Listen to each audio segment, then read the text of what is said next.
Hi, everybody. It's time for another Tom and Rob chat. That's Tom. I'm Rob. Hey, it's Hey, July 14th, happy 2026. Bastille Day. Yeah, happy Bastille Day. Also, I heard on NPR on the way home just now, it's Harry Dean Stanton's 100th birthday today. Wow, Happy birthday, Harry Dean. he's not Indie still alive, movie is he? legend, Harry Dean Stanton. Would have been 100 years old. He actually got to be almost 90, or Yeah, was he he got 90 old, something?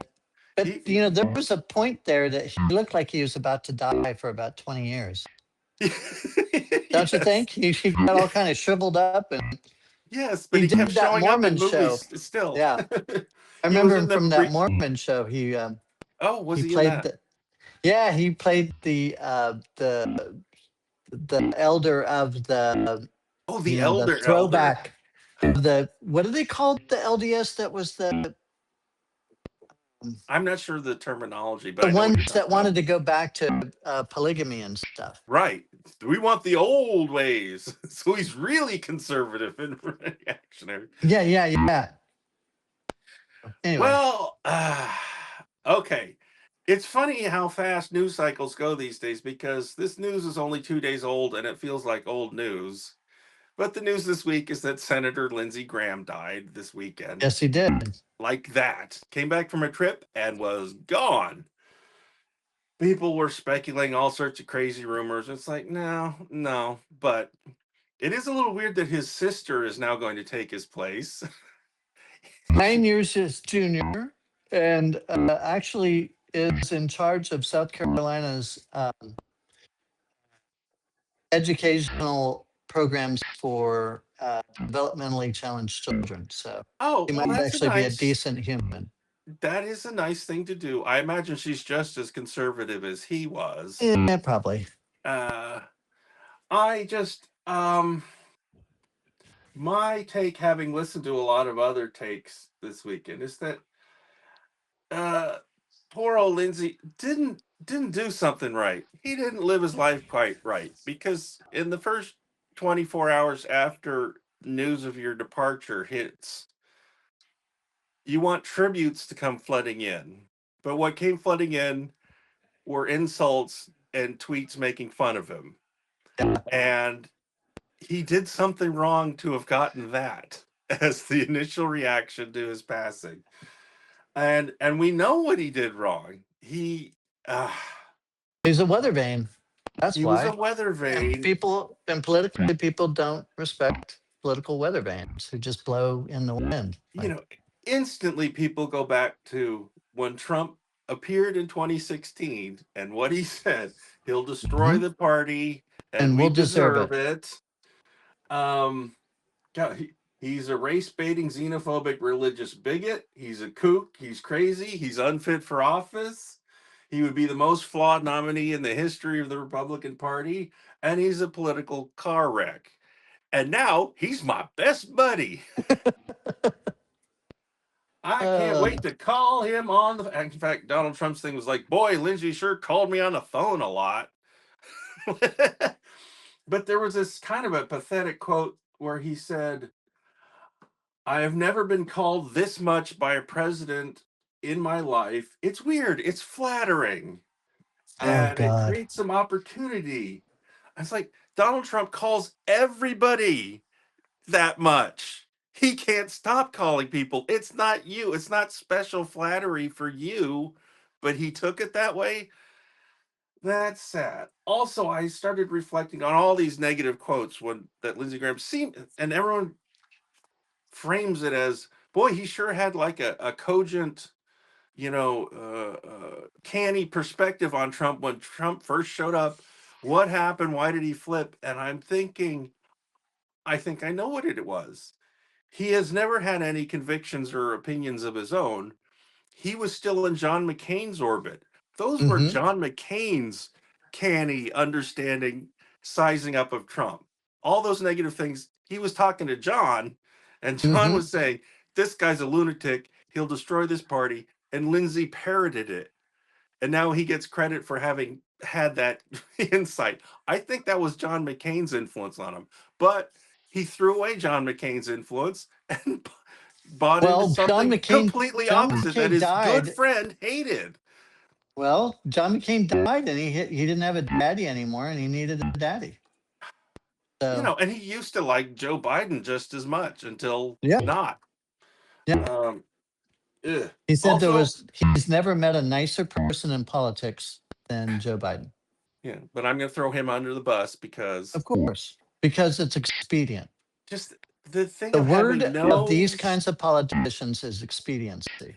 no How will I spine, no get what I want core. now? Although from all accounts, he was a backslapping hell of a guy. Um, I remember that Al Franken was asked, "Is there anybody else in the Senate with a sense of humor? Is there anybody?" He's like, "Oh yeah, Lindsey Graham, really funny guy, really smart, really quick." And I believe that. Apparently, he was Yeah, an I could say it. Air Force lawyer with a whole career in that. Was a colonel in the Air Force Reserves. But he had no core something. He just wanted to be close to the circles of I power and guess. relevancy. I He guess. actually thought um, it made him cool and relevant to be on Meet the Press all the time. Like that is actually not. That doesn't really mean anything outside of. I don't know. So it's all adding up to something kind of sad and pathetic. Um, you can see there's some, probably good little boy who grew up a little awkward and wanted to please people and Well, he lost both ingratiate his parents himself. early. And of I think course, that probably had if he something to do was with in the it. closet for 71 years, that's sad too. Hmm. But because another thing that's been coming out is like, oh, he's gone. Now we got some rent boys telling stories about him. Ah, anyway, I don't But want to drag him through the mud, but his own and his total colleagues. war hawkishness is a real turnoff. I'm with you. But he's saying right along with John McCain on Bomb, Bomb, Bomb, Bomb, Bomb, Iran. Bomb Iran. I remember that. That's catchy. I can remember that.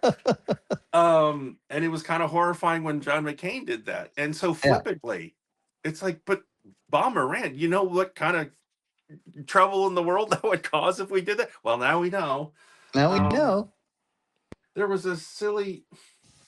It was an observation I was going to make on one of these chats, and now it's completely irrelevant because the man is departed. But I kept seeing him recently, and in television interviews, he'd be staring at this spot up in the ceiling while talking to the interviewer. Like you're the Huh. interviewer, and he's answering questions like this. Yes, by all means, we should go and hit around with everything we've got. And I wanted to say, why does he keep staring? What's up there? And I thought, well, maybe he's in his home studio or something, and that's where he puts a. But no, it was whether he was in an actual TV studio or somewhere else. And what is he looking at way up there? Because I saw him do it several times. It and now is like lost to history. It doesn't matter whether we answer this question I thought you were anymore. going to tell me what it was. I would have No, been I fascinated don't to know. I know. really want. It was always in the back of my mind, like I need to bring this up as a topic and look into it. But now it's like, oh well, um, never, never gonna Never do mind. that. Well, Also, he was he one of the. complained that he didn't feel good when he was getting on the plane. Did And so he? his aide said, yeah, he said, I'm not feeling well.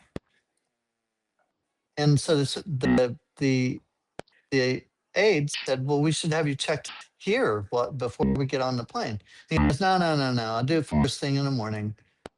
I got a lot of shit to do. I can't die. And he actually said this. I can't die now. I got all this shit to do to pass all these, Well, it's a sanctions normal bills and thing to stuff. say when generally you've been feeling pretty healthy. I mean, there's footage of him over the past, week. Looks fine. Does not look like someone who's about to drop dead. But that Well, it's the yeah, they. same thing his father died of. The exact same Oh, thing. really? That Aortal aortic slit. scariest thing Aortic I've ever heard dissection. of in medical. And I've actually known a couple of people that I had a friend come close to it. He was like, he went into the hospital, like, I got this weird stomach ache. And they rushed him into surgery and cut him all the way open and sewed up his aorta before it could go. Because it's like, it's going, like, surgery now. He's like, what do you mean now? Like, now. And unfortunately, Ben Pascoe's father had the same thing happen. And he was in the hospital. They were taking care of him in a hospital, and they still didn't save him from it, Wow. which is really tragic. And John Ritter, I think, also had the same He thing died of the happen. same thing? Wow. Yeah, he was just not Because, kind of. He was on the set of a sitcom doing rehearsals, and like, I don't feel kind of well, and then he collapsed, and it was too late and to that do was anything. it.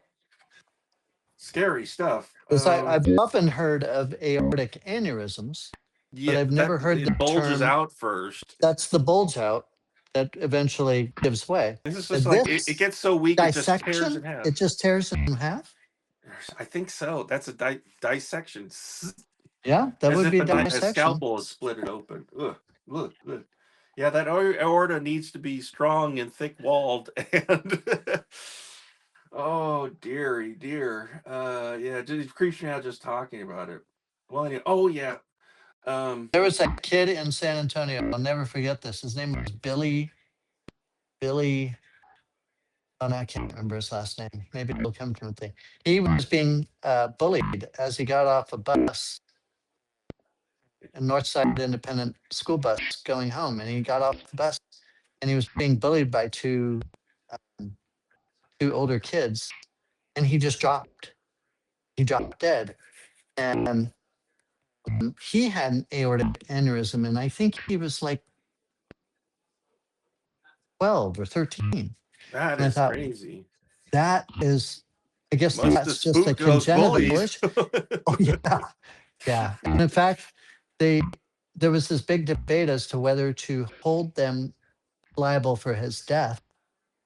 And they had a doctor saying, well, there's no indication that, you spooking him like that, Caused this. This was yeah, about he to had it happen. and he was going to happen anyway. You So probably the added some kids got stress off at the the last hook. minute. Yeah. But the kids were not held responsible because of this. They're coming forward and saying, yeah, it's not really fair. Yeah. This has nothing to do with it, but somehow it reminded me that one other bad news item lately is that ICE killed another person in Maine. Hmm. I mean, another person happened to be in Maine this time. But again, Instead of oh, he Texas, tried to yeah. use his car as a weapon. Again, there's Again, footage of it. Again, we can see that you're just, and I'm getting so weary. It's like what I want to start seeing is you're in some sort of law enforcement. You draw your gun and kill somebody, and you man up and you take responsibility. Say, this shouldn't have happened. I did this. I'm resigning until we have an investigation, but mhm. this is all my fault. And I'm terribly sorry. I have to apologize to the family and own up to it instead of immediately. I wasn't me. I didn't do it. He blame the victim.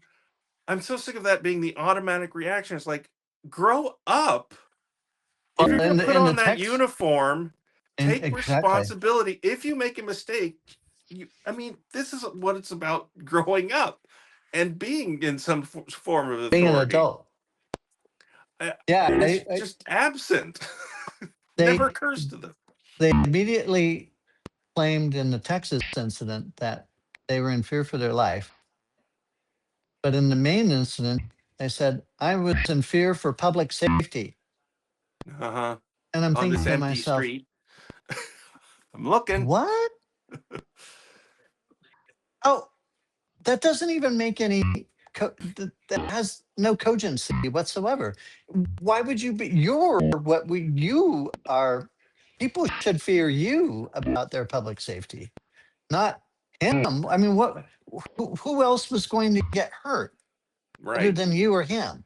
Where Right. was the public involved? And yet that's what they're going with. Any grasping excuse. Oh But my God. it's actually easier to tell the truth. Yeah. It actually is. You So don't what did have to ICE worry do? about They getting said, your hey, no story more, straight. no more traffic stops until we sort this out. I mean, I still wonder, like, don't you get up every day and go, gosh, I hope I'm not the jerk who ends up being on the national news tonight. Yeah. and that's on top of your mind as you go around. And And they still also, in won't every one release of the these name of ICE either stories, officer. they never have the right guy. It's not even the Right, person they're looking for in every right, single one of these things. right. Mm, they're still just blaming the victims. I don't know. Although it has made Mainers upset at Susan Collins, who, of course, voted for the big ICE funding package. And so they're like holding her accountable for that. Good. Good. Yeah, good. Good for you. All right. Well, enough depressing news. I mean, there's more I could say about Lindsey Graham, but let's move on. Oh, though that does remind me of the other. His timing was a little funny because everyone's been focused on a different conservative senator and wondering what his health status is he alive or not. And then Lindsey goes, "Aha! I'm." And I'll take then the there heat was off you, a Mitch. proof of life photo of Mitch McConnell sitting next to his wife, Holding the Louisville holding the Courier newspaper like a Journal. hostage and smiling. Courier And Journal. the thing is, Mitch McConnell, by his very nature, does not and cannot smile naturally. He never looks more corpse-like or unalive than when he's forcing a Rick to smile. Like it's so Yeah, unnatural. He has to. that is the They're like teaching him how to perfect do it. term No, no, for it. no. Up with the corners, Mitch. Like this. There was a Eh, famous eh, a, a couple of election cycles ago. His official campaign ad, it went viral because he was so creepy. In between, like he's brought money to Kentucky, they would cut to this close up of him trying to smile, and it would do a slow zoom in, and he's brought roads and bridges and supported the troops, and then they would cut back to him trying to smile in this weird close up. And you just because otherwise he does not smile. It is not something that comes easily to his face. No, no. Um, saying everyone's trying to like overanalyze this thing. Is it AI? Is the light like Photoshop from this side and that, then the other? I'm like, yeah, you know. But he has not. I don't know why intrepid journalist hasn't gone to the hospital, tried to poke in there, see if he's actually there, get his voice on tape, something. Anyway, they're Well, that's hiding why something about how he's doing. Although it people was are people are saying that, instead of a proof of life photo, I mean, it's not like he's being held against his will. Um, how about a let phone in the call for 20 press. minutes on Fox News? Let somebody who is a third party and disinterested see him live and report back to the rest of us. What I is even that? think just the governor of Kentucky sent him a letter He like, did. "Are you okay? Are you really there?" I was like, "Why doesn't the governor just show up? He I would should. like to see the senator from Kentucky." Yeah. He could And do if you that, don't let me see him, I'm going to call a special election now. How about right? that? How about that? And it's my right to do so It because I is. need to know this because I have a job to do if he's not well. And he has not been heard from for 30 days. And that's not right. And today makes it the 30-day or the month anniversary, Yeah, June okay. 14th to July 14th. And there's speculation like it has something to do with a vote on August 3rd that they're trying to like stretch and make sure that Yeah, somehow that's they a deadline for something. they have to make that determination by then, Okay. by law. Oh, right. Because otherwise, then all right. It was weird that his wife went to China. Said, Well, she "Oh, had to he's check in fine." with their handlers. She couldn't have gone farther opposite the earth from Kentucky Well, than she had she to get did. further instructions from her handlers. People did say that. I was like, oh man. Uh, well, my duties are fulfilled. I am checking in. Let me go. Let me out of this crazy thing. I mean, because otherwise she seems like a normal woman. And Mitch just does not seem like a normal man. So I just don't know what's going on there. Now, do you remember her background? Was she was from a rich shipping family from Hong Kong. No?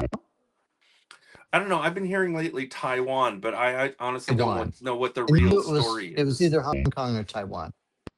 But But they were a shipping family, right? her being from a rich family would not surprise me one bit. Okay. But I actually have never like looked into her, even just her Wikipedia page. I haven't read it. So I don't know. I shouldn't Yeah, comment. Wikipedia. I could have looked her up, Oh couldn't I? yeah, Wikipedia. um, I randomly saw some kind of fun YouTube shorts. There's a pair of ladies who do professional voiceover work, and Hmm. they were meeting on a. One of them has a podcast, so invited the other one on, and they do, in addition to a lot of commercial work and books on tape and stuff. Mm. They do like uh,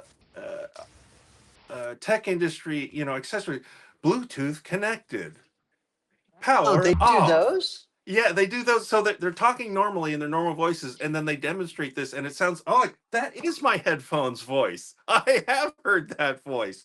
And the other one was because there was an a Yoplait ad about their strawberry yogurt, and it was a female voice, and she said, "Our strawberries are always perfectly ripe." And the way the woman in the ad, this was before I saw these videos, said the word perfectly ripe, it actually, she captured something in her voice that made you just picture a delicious ripe strawberry just by the way she said the word ripe. And I was like, wow. And then I was watching this video, I'm like, that's her. And she demonstrated, like, yeah, she has several different tones, the warm tone, the friendly tone, the very corporate even tone. And what was the one? Oh, she said she was trying to do things for like big box stores, Walmart or Macy's or something, Mm. Hmm. and they were like, our sales this weekend are going to be blah blah blah, yeah, but all our pants and jackets and denims are, and they're like, friendlier, and she's like trying to be friendlier and like, no, no, no, more friendly, and finally she got cheesed off. It's like, okay, I'm going to be an a-hole about it, and passive aggressively, "Ow, our pants are really on," and they were like, "Perfect." Perfect. So when you see one of these ads and you hear this friendly voice, she's like, "That's my a-hole voice. I'm, I, that's the voice of Walmart. I hate you and I have contempt for you as I'm telling you the wonderful deals you should come in and get." And I thought that was a wonderful story, and they paid her lots of money to do that. Yeah. Well, those are big corporations with national money But they and both, hardly any work. She yeah, probably didn't work more than an hour. Of yes, course, if they she's made her do it over and over again, maybe, they I were don't know. talking the economics is like I could spend 60 hours recording a book or spend 60 minutes and get the same salary doing your coffee is now hot. And that's a paycheck right there. I And know. they described it a little bit how they got in. It was like, sort of the gig economy websites just kind of started doing it, and one thing led to another. But they were Yeah. both really intelligent and funny and professional, and I just really enjoyed watching these little videos of them. So that's a nice thing in the world. The Yeah. women who do these voices are actually really cool. I saw so well. It's been 2 weeks. So I saw several movies, including one I didn't even write down yet. Gail Daughtry. I just saw this yesterday. There's a group that I first. Well, actually, there was originally. How do I introduce these guys? I think like the Groundlings or Second City, there was a group called the State, kind of Yes. L.A. I remember based. the state. The Yeah. State, and then a They couple had of a those TV guys, they're show for a still little bit. friends, and they had some TV stuff, and Huh? then made some movies, notably Wet Hot American Summer, Yeah. and one called Wanderlust that I had forgotten about. It's kind of a weird thing where Paul Rudd and I think it's Jennifer Aniston decide to leave the big city and end up kind of at this commune full of wacky people. There's really no plot. They go to this commune full of wacky people, wacky things happen. There's mushrooms and weed and a naked guy that's just wandering around, and they learn to be less uptight about life. Is basically how this movie goes. So, and they have I came across them again. I didn't realize it was the same guys. Videos called Middle Aged Jam Band, Dad Jam Band, Middle Aged Dad Jam Band, and they start out just playing stuff in their garage, and then gradually got more and more and more professional, and started inviting more and more celebrity singers and actresses and actors to be in their videos, and they sing sort of songs that Gen X would know very, very well, like Okay. 8675309 and Jenny, Billy Jenny, Joel's you're the Vienna girl for me. and things like that. And so they've become a YouTube sensation and now tour with this little band. But they just made another movie that opened this weekend called Gail Daughtry and the Celebrity Sex Pass, which I have to say it was very funny, Okay. but they they kind of spend the first few minutes of the movie teaching you what the sense of humor is, so you're like, you can please allow yourself to get into what our sense of humor is, and then you might enjoy this. And I decided to just surrender to it because a lot of the jokes are just plain dumb, Okay. and in the wrong mood I'd go, oh god, these jokes are so dumb. But instead I went, these jokes are so dumb, and I had a good time. There you go. And you slowly realize what you're watching is kind of an off kilter take on the basically the Wizard of Oz, because the main character Ah, is named Gail Daughtry, which is basically Dorothy Gale. Dorothy Gale. She goes to LA on a quest because her husband uses his celebrity, like, you get one celebrity you can have sex with, and they happen to meet Jennifer Aniston, and he goes for it. And she's like, well, now I have to have sex with John Hamm. And goes to Los Angeles and meets one wacky character after another who come with her on her little pursuit, including John Slattery, also of Mad Men. He's like, "Oh Yeah. yeah, I know the hamster. Yeah, I can." And it turns out he's playing a kind of a, you know, you see his text messages trying to get in touch with John Hammond. They're all like, "Hey man, get back to me. Hey, remember that time we had the?" And there's no answers from John Hamm coming back, and it's very sad. And it's full of celebrity cameos because they're in LA. Sometimes the celebrity is themselves. Henry Winkler, Elizabeth Banks, Jennifer Aniston, Elizabeth Perkins, weirdly enough. But Oh, sometimes it's a wow. celebrity I haven't heard cameo. from Like, her in a while. yeah, Richard Kind is there, not as himself, but just as a cabbie. Okay. And it all has this kind of magically unreal thing where, like, this isn't realistic, so we can do any kind of dumb jokes we want. And the bad guys can be really stupid. There is kind of a wicked witch who sends her minions after them, and they're Dun, dun, running dun, some dun, software, dun, and the dun. software actually says, deep dark web secret web, version 2 running. And she takes a picture selfie in front of the Chinese theater, and it pops up like, aha, well, now we have to study this photo for any clues as to where she might be. And there's the and it's that was the one where I was like, oh my. And they're puzzling over it, like, well, I see I some like Asian that. influences. Maybe she's in Thailand, that kind of thing. um so if you relax into it, it was actually, and they have a kind of a fourth wall breaking narrator character. And at one point, he's like trying to think, and he says, "Well, you're 35, right? Talking right to the audience. You're 35. You'll get this reference." And I'm like, "Oh, he just said who they're exactly pitching this to." So I'm a little outside the age range, but I thought it was, it's close to being almost the Mel Brooksy kind of thing, Mm. but it doesn't go quite that far. But it's in general that, like, whatever's good for a joke, they accidentally end up on thinking it's John Hamm's house. It's Weird Al's house, but he pulls out a machine gun to chase them off because it's one of those kind of movies. Anyway, I did 2 weeks ago see this movie called The Invite, which has Seth Rogen, Olivia Wilde, Penelope Cruz, and Edward Norton. Just those four. It's like a play, and it turns out, yeah, originally a play, then it was a movie in Spain. Ah, So this is an adaptation of this movie in Spain, the Spanish the Spanish play movie. play movie, and now American. Okay. So now it's two couples in an apartment that the action never leaves the apartment, one of those Mm-hmm. things. So very much like a play. And of course, you peel the characters away until they reveal something really wrong and the real tragic state of the like their marriage seems like it's kind of in a little bit of a rut of passive aggressive digs at each other and Mm-hmm. routines that are not fun. Mm-hmm.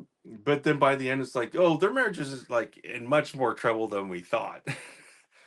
And they have some upstairs neighbors who are a little bit too noisy at night, if you know what I mean. And one day, when the husband, Seth Rogen, is too tired to do anything but lie down because his back hurts, she's like, "Oh, but the couple upstairs are coming over for dinner tonight." He's like, "No, they're yes, they are. Yeah, no, they." And and so these two couples kind of interact in this thing, but it was actually so with a fairly packed audience, which was interesting, and we had a terrific time. We all thought it was hilarious. It was really funny. It was for grown-ups, about grown-ups. Uh, it was like refreshing to see something pitched where you want, and it's one of these mid-budget, uh, smart things that you we feel like we've been missing for a while, and Yeah. here it is in a theater full of people have shown up to enjoy it. And also, the actress Olivia Wilde, who is known for her piercingly beautiful blue Blue eyes, eyes. Yeah. is a director and directed this. So she's not Oh. only one of the ensemble of four and give it playing acting it just as it might be her best acting performance she's ever done, but she's also the one choreographing everything, blocking everything, choosing the camera angles, doing all that. Mm-hmm. Mm-hmm. And I was very impressed. I'm like, this is well directed. And it's got the challenge of all being in this apartment. And there's a lot of things about, when you've got two couples, they do a lot of communicating by looking at each other and glances and stuff and choosing just the right moments for that and where you put the camera to show the glance. And the audience can follow it absolutely perfectly. And Seth Rogen is really nice because he's one of these guys where he's got this sarcastic sense of humor and he's muttering little one-liners to himself all the time, not telling them his jokes but like and they're very funny, but they're also extremely aggressive. And then Mm. you got Edward Norton playing this guy who's arrived in middle age wanting to just be open and out and honest about everything. It's like, hey, I hear you there, pal. What, could you speak up and say what you said there? And so I just thought it was really good. And then I heard a podcast called The Big Picture where they were kind of analyzing this. Yeah, I've heard of that. And to my amazement, they agreed with me 100%. Everything You I liked thought it. about the movie, they did too. Ah. And I thought, oh, that's great. I did start trying to listen to other episodes of that and got turned off fairly quickly. For one, they kept spoiling movies as they were talking about them. Mm. Egregiously, there was one I had no idea it had basically a Sixth Sense level twist to it, where you have to reinterpret the whole movie at the end, Yeah, at the end. and they just casually spoiled it, and then went, "Oh, but spoilers for that movie," and kept talking. I was like, that was on my list of something to see. I had no idea there was a Don't twist tell to me. it. Don't tell me what it was. No, I'm not even going to tell you what it was. I could not believe it. And like nothing could be more of a spoiler than what they just did. And that casually. I'm like, well, take 15 seconds and edit your podcast. Yeah.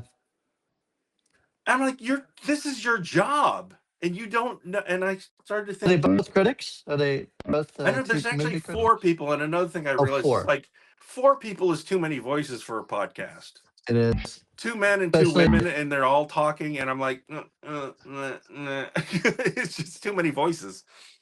Um, I well, they feel none of like, them feel like they're getting enough, you know, and so they're w- going to cut each other off and yeah, yes, stuff and that like that. happens twice as often when Yep.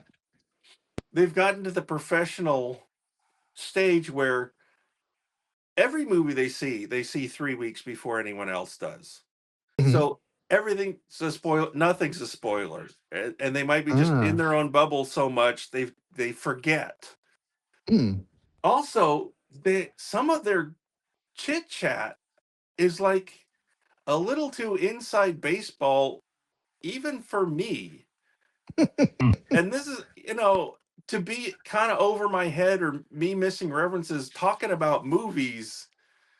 They've gone to some weird extra dimension of inside movies. And the one that really got me that I was just listening to last night, I forget what movies they're because they nominally the topic was epic movies. And I can't remember what they were talking about. They're like, oh, this is like a Roy Anderson movie. And the other one goes, Roy Anderson. Oh, yeah, it is kind of Roy Anderson y. Yeah, Roy Anderson movies. And I'm thinking, like, well, who the F is Roy Anderson? I don't know Roy Anderson. So I I got thought I out knew my everybody. phone and I IMDb'd Roy Anderson, and there's a lot of Roy Andersons. And I'm even after looking at what was there, I put my phone down and said, who the F is Roy Anderson? I didn't see anyone that would qualify as a director of his own genre of movies that you would call Roy Anderson movies. They're epic, right? They're I epic movies. don't know, but they said it Hmm. so casually, like we would all know. I'm like, this is starting to put me off. I don't know, man. Something But about it. what director comes to mind when I say epic movie director? David Lean, Cecil That's what B. I was DeMille, thinking. That's what I was thinking. Lean too, because immediately Lawrence of Arabia and Doctor Zhivago come to mind. and Bridge Right? on the River Kwai. Bridge on the River Kwai. Epic. Yeah, yeah, truly. Big. Because he used to make smaller movies. Yeah, Brief He made Encounter Oliver Twist and Oliver Twist. Yes. and But he got bigger as the widescreen got wider. And well, he he was was able to very fill that mature with a filmmaker by vision that then. sustained that hugeness. Yeah, Um, Man, the Odyssey is going to open this week, and uh, Christopher Nolan just won't stop shooting in IMAX no matter what we tell him. And in he fact, loves he is shooting. How much of it did he shoot in IMAX? this time for the first time 100%, including intimate dialogue scenes. And Okay, they that had to seems like build a overkill, special but blimp that sound vacuumed it shut. But it's also it made it like 6 foot square, and they're still trying to get like a close up of people talking, and they had to did he build have to like have a double special mirror lenses? periscope system to get eye line of someone standing over 45 degrees over this way, but they could look at each other even with this giant thing. I don't know, they've been bragging about this thing they invented. Like, the audience shouldn't care about that. I don't know why you're trying to make that a sales No, pitch. I no. Well, because they want to make it like this movie. They pull out all the stops, make this movie suspect. And, they had to invent a eye line, 45-degree eye line fixer. The resources he gets to throw at his thing. Well, he wouldn't be able to do it if his movies didn't make money. And this seems like even just advance sales are going to like put it into the $1 billion mark. But I'm going to see it. I had a choice. It could have been 70 millimeter, could have been high dynamic range, could have been IMAX. I'm just going to see it in plain old 2D, 4K, and haha. Is it opening at the Bullock? I assume it Max? must be at, well, is it at the Bullock? It might be. Why don't we check? Because that's where I Uh, saw. I think on your recommendation, that's where I saw uh, Oppenheimer. Oppenheimer. Yeah. Bullet tips into the IMAX and films, films at the deep in the actually no, I don't see it. So maybe it's not at the. It's also you have to. There's a lot of weird jockeying to get real IMAX on IMAX screens. Mm. Um, so there's also the Barton Creek IMAX cinema, which is much smaller, but technically is still an IMAX theater. I don't know. So I decided, yeah, I guess I'll go see that. But yet the screenings, multiple per day. Lots of them only had one or two seats open left at like the early shows of the morning on Friday and stuff like that. So he's doing well selling. The only thing They're that'll so, kill him is if those people hate the movie. yeah, word of mouth. If it Word drops of off mouth will by kill it. 80% from week 1 to week 2, which some things have done. Apparently, like Supergirl did that. I was just talking about Supergirl a couple weeks ago. Apparently, that first weekend was fine. Second weekend, crickets. Not only did people not tell So people to go no out and word of see it, mouth. they told them not to go out and see it, which is basically what I did. Whoops. Well, um, you had your finger on the pulse. I did, man. Um, this has nothing to do with anything, but I watched the movie. When I see something that says "leaving soon," and like these movies jump around, so like it'll Oh be on yeah. another thing I am subscribed to in a month. But 48 hours, Nick Nolte, Eddie Murphy. It's not buddy cop because it's one's a cop and one's a criminal. It's just a It's buddy movie. it's a buddy movie, and like Yeah. sort of that's the pattern, that's the mold, that's where Lethal Weapon comes from, basically. Hmm. There's a shouty, police chief. Get your Yeah. ass in here! You're in trouble! You're a loose cannon! That kind of thing. But I gotta go after the bad guy. You know, um, and it's a really And fine film. Walter Hill, I guess, yeah, directed he it. did that, didn't he? He did. And Yeah. it's shot in a lot of long lenses and nighttime cinematography with the glossy, wet streets, so the neon Yes. signs are in it, and almost has kind of a documentary, realistic kind of feel to it that grounds it. And then Eddie Murphy kind of enters the picture because he's not there for like the first 22 minutes, Right. and then he just takes over It with goes to such get him. charisma that Nick Nolte is suddenly somehow no longer the main character. And he was the main character for those first 22 minutes. Yeah. And you have to remind yourself he was like 21, 22. He had been a stand-up. He had been in sketches on Saturday Night Live. He had never acted. He had never been in a motion picture.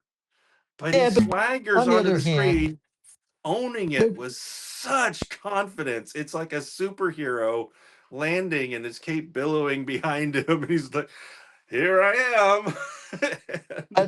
I think they recognized that he could do that big personality thing because that's all he does in Beverly Hills Cop too. Right. He's Eddie Murphy But here he's being even, this big you can tell personality. he's taking direction from Walter Hill. He doesn't know what Oh he's yeah. doing yet. And by Beverly Hills Cop, he like knew what he was doing. Yeah.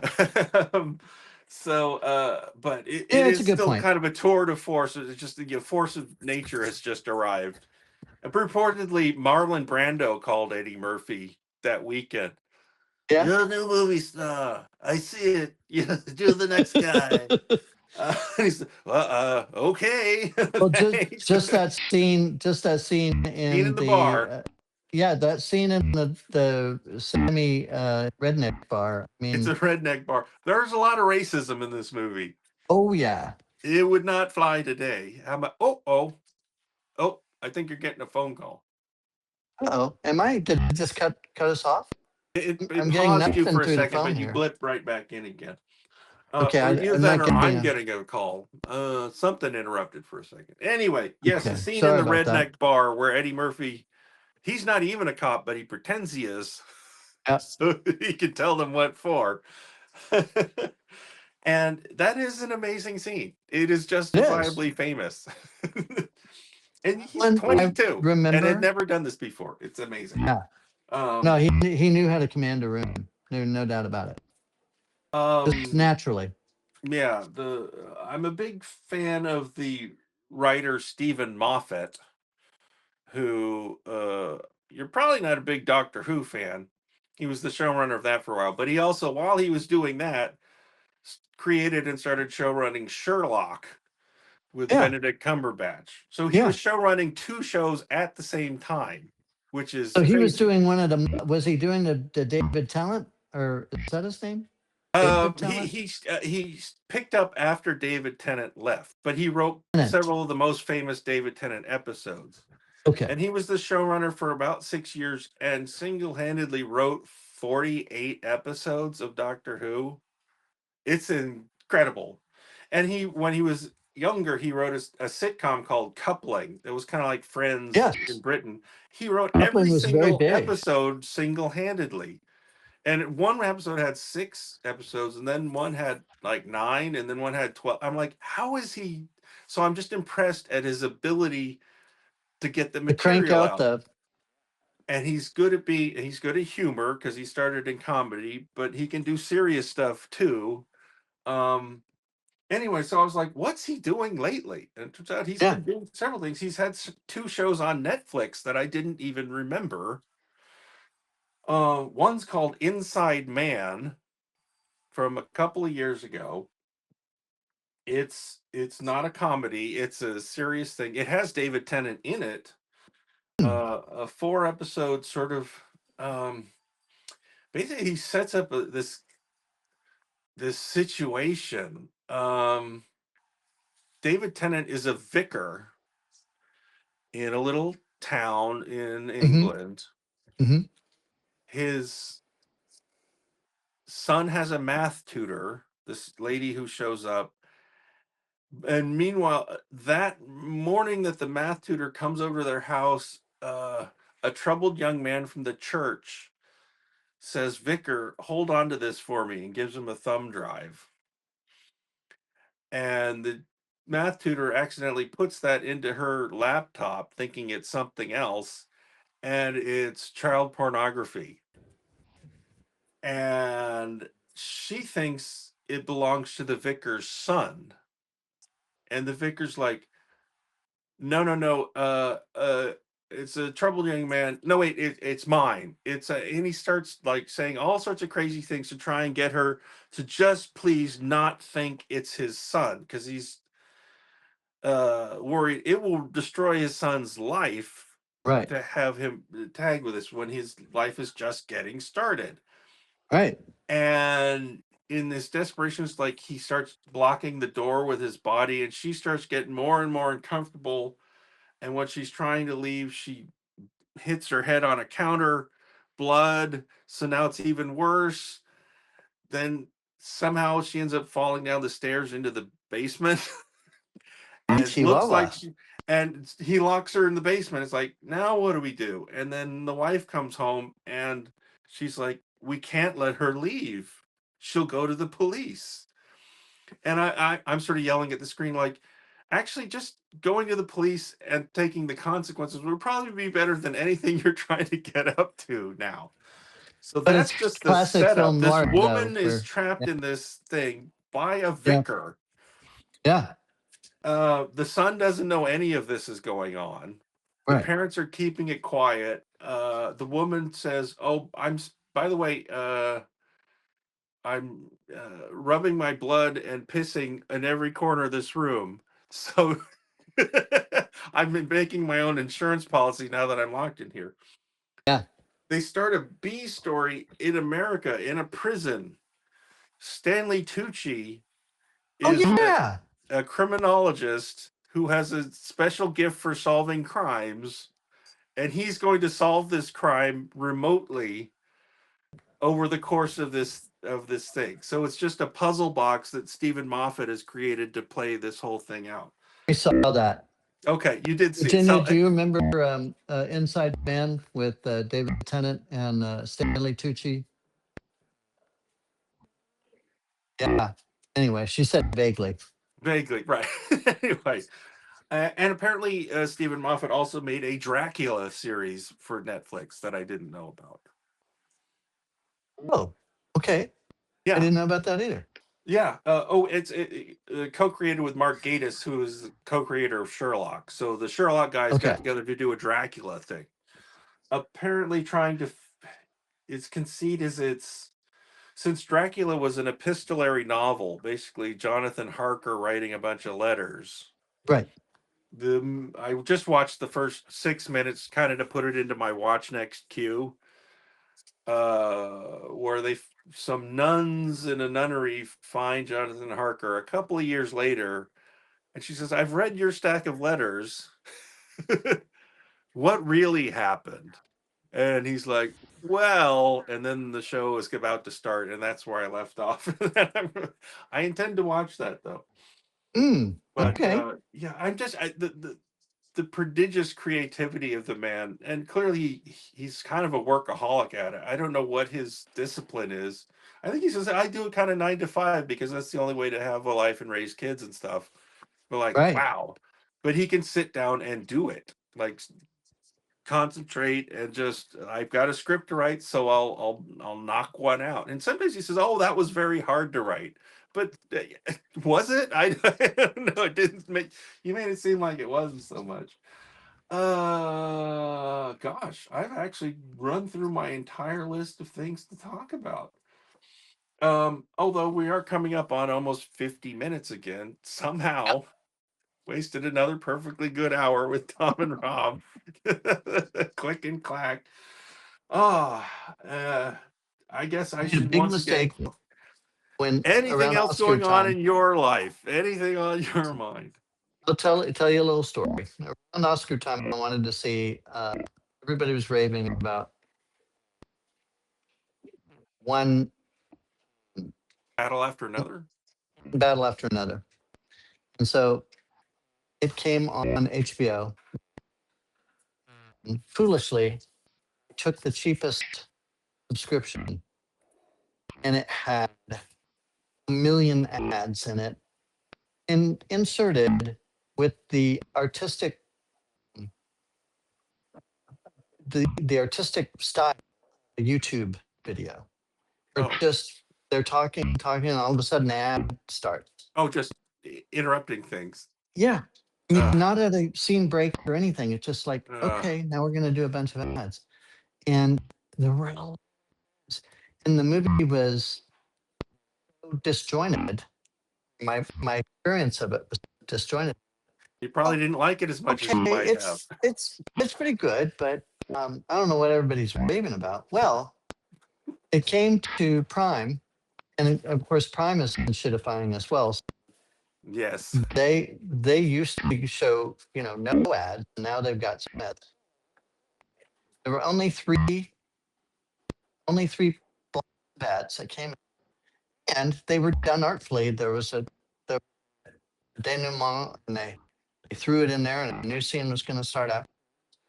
And I thoroughly enjoyed the movie. Where Oh, before I good. was kind of annoyed, but I wasn't annoyed by the movie. I was annoyed by the presentation of it. And, Well, I'm very happy to hear that you got the better experience finally. Because that's a shame. But it shows you, yeah, that was entirely the result of the ads mhm, mhm.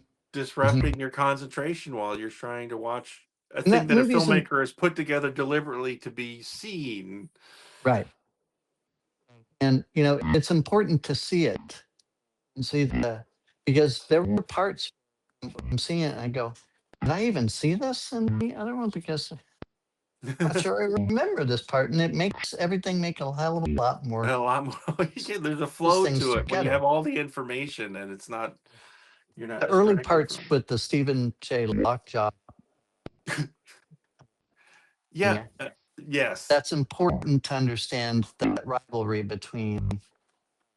it is. I don't even think I got it the first time I watched it anyway, even without being distracted.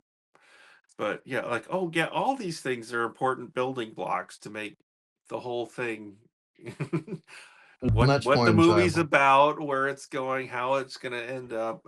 Anyway, well, And I that's was pretty shocked. Third, third installment of Avatar. sorry, the third installment of what? Avatar, Oh, Ash. Avatar, Fire and Ash. So it actually, I thought I was going to hate it. Everybody told me because I didn't like the second one. And because the second one just kind of seemed, oh, Mm, we have to leave here quickly because evil colonel's after me and I would go to this water world and these different Navi who are water people. yes, yeah. I was going, Yeah, okay, it's almost yeah. the same story. It's basically But, the same thing. and well, now he has his family, right? And I was like, but this one is where they have to deal with an epic battle in the humans and Yeah. the Navi, and it actually hung together a lot better. I In was fact, you expecting to almost hate wish it. they had skipped the second one and done this one as the sequel. I think I everyone had would have been a little expected to happier. hate it, and I actually thought, hey, this actually hangs together. Yeah. I didn't go see it more than once, but I saw it and I was like, that was all right. Now, I mean, because I thought originally the original one in 2009, I'm like, this is terrific. I'm really amazed. But James, because I've been following his career for a long time, Yeah, amazing filmmaker, prodigious creative man. yeah. He can draw too, like really, really well, and that annoys me because Well, you he draw draws well. better than I can, and he makes bigger and better movies than I can. That's really annoying. Seems like a nice guy. He's one a strange type A Canadian, which is not usually what you get out of Canada. Hard driving, painstaking, insistent Canadian. Anyway, I have just one random thing to wrap up. I just rattled back into my head. I was in kind of an awkward social situation over the past week or so. Um, but I navigated it okay. In fact, I think I navigated it better than I used to handle these things. Like I realized sometimes I don't realize until like hours later, like, oh, that was a whole thing. And I didn't know what I was doing, and I feel weird now. And in fact, it was just there was a complicated changing set of cues and the addition of strangers sitting down next to, and then that changing the whole thing. Now it's even um but it all worked out and I'm like, okay, this is fine. And then I had a dream that night. I'm pretty sure this dream was about that. Hmm. It's my guess anyway. But I was suddenly finding myself playing some old video game, like an old Atari video game, low res, and I was like, "Oh, this old. How do you play this?" I was like, "All right, you got to get the thing, and then if you do it like this, then you can attack the boss monster, and you can take care of it pretty easily." Like, and I won the game, and I'm like, "Okay." I'm like, "Oh, that was my brain telling me, yeah, you you did that just fine. You didn't even realize you were doing it. You've gotten old enough to like actually recognize the complicated thing that you're in, but reduce it to like, I just need to be a little more deft about social things. And you actually do have the emotional intelligence to read all these cues and read the room and like get out clean in a way you didn't before. So like, relax. It's not even that hard of a game. It's a really old style one. It's not that complicated. So I just feel like that felt like a win somehow in a weird way. Yeah, yeah, And I'm that's really good. amused. Like that's how my unconscious Oh, would your brain process it. decided to process it. Yeah, that's interesting. Yeah, I won. Everything's okay. All right. Well, that's the chat for today, for this week, for Bastille Day, for Harry Happy Dean Bastille Stanton's Day. birthday. And I Oh no, guess, the poor French lost in the World Cup. They lost oh, on did they Bastille Day. on Bastille Day? Yeah, Oh, Spain. zut alors! Spain Quel beat them up. dommage! Yeah, Oh, that must hurt. yeah, they were not happy. Oh, so Anyway, we've only got like another week or so of the World Cup stuff, or how much? yeah, tomorrow's the next semifinal, and then it wraps up on the 19th with the final game. So The who day are we before looking at? is What is the best guess is who's going to be in the Well, Spain's going to be in the final, and it'll Okay. either be Argentina or England. And Ooh, that's the game tomorrow. And I'm going to have a interesting. hard time handicapping that. Yeah. I think England is the better team, Hmm. but I'm not sure because Argentinians, I was saying early in the tournament, it was Messi. He was the only reason they were winning. And lo and behold, in this last game, he didn't score till late. And these other two young stars came through for them. Well, maybe they're waking up. So I don't know. I think England is Mm. should Gee, there's, be a favorite, but who knows? I don't know. There's also on the world stage a lot going on in Argentina right now, from politics to earthquakes, and Yeah, maybe they're feeling country pride in some way that's going to get them over the edge. I yeah, don't know. All right. Well, tune in next time, maybe next week, for more movies and politics and life with yeah, Tom and and Rob stuff.